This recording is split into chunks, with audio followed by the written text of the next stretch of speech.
Hi everybody, I'd like to welcome you once again to the Mountain Plantsman. In this video I'm going to be talking about some experiments I've done with growing plants in water. It's rather interesting. I want to first of all point you to this plant here. I'll just turn it around a bit. This is a spathiphyllum, a plant from South America, commonly known as a peace lily, and they're quite common and easy to get in nurseries and in places like Bunnings here in Australia. There's plenty of different species of them. Now, this plant here is growing in pure water. And I'll tell you the story about it because it's quite interesting. I also have aquarium fish and went down to an aquarium in Sydney and discovered that they had a whole range of aroids growing out of the top of the tanks, and they were growing quite well. The owner told me that they virtually served as filters for the aquariums. Now let me tell you the story about this plant here. It was quite a very small plant when I first got it, just minute, like 8 or 9 centimeters high, and it wasn't growing so well, and I had it in an aroid mix and I thought that would work, but it was very slow. So after I visited the aquarium, I got to work and tried an experiment with this plant, and I washed all the roots clean of the mix, and washed them out with a hose so they were clean, and I put them in this container here.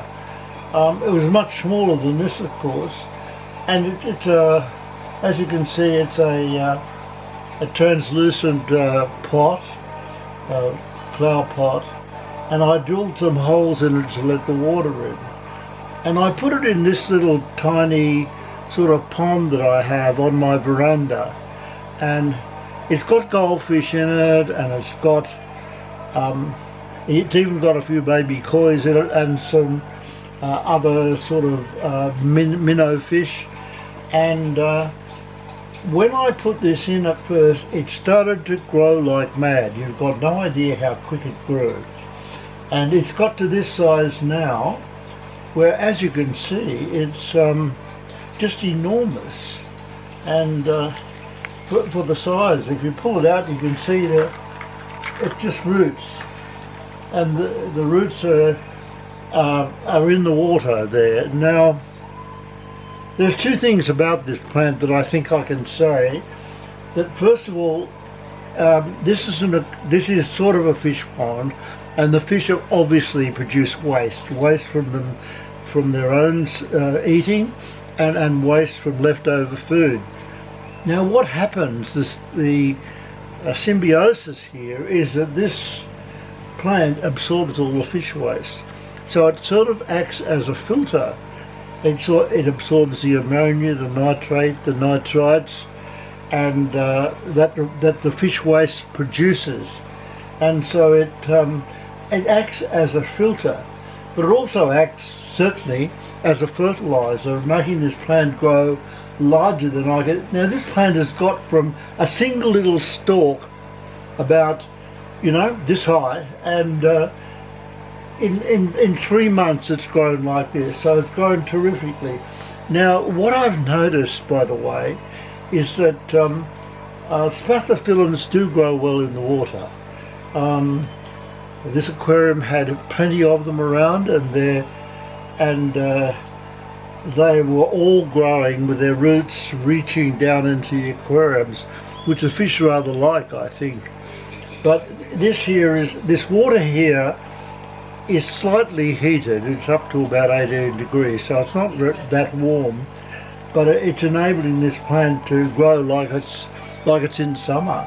And it's very cold here at the moment. This plant is growing quite brilliantly, and I'm quite happy with this. So it's a worthwhile experiment to have if you want to. Now, there are other plants that will grow in the water. Some, philodendrons will grow in water, a lot of the aroids, and they had pothos particularly grow well in the water, and even alocasias, they grow well in the water. Now, just one other point I want to make about this fish pond, this little small fish pond here, is that I've got 3 different sorts of colocasias. Now, colocasias are, I would argue, are simply bog plants. They grow in bogs, they grow in wet ground, and as you can see, they're growing rather well. Now, I've noticed that with colocasias, some will grow well right through the year, and others will sort of start to slow up in the colder weather. Now, this plant here is Magita, Colocasia magita, as you can see, the leaf.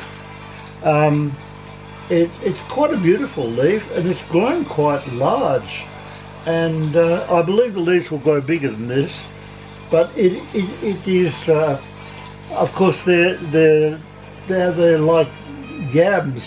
You can eat the roots of them. This one particularly, apparently you can eat the roots of, and even the leaves. This is another one that's not growing so well. I haven't quite got the name of this one yet, but it's quite attractive actually, but it's much slower growing than the others. And there is another black magic over here, which I'll point to, and it grows well in the summer, but it seems to slow down in the winter, like it's done right now. But you can be pretty sure that your colocasias will grow in water, because that's what they'll do. So these are interesting experiments, and you might like to try them in your own house. And I'm quite happy with the way this has worked, and it's got to be just enormous.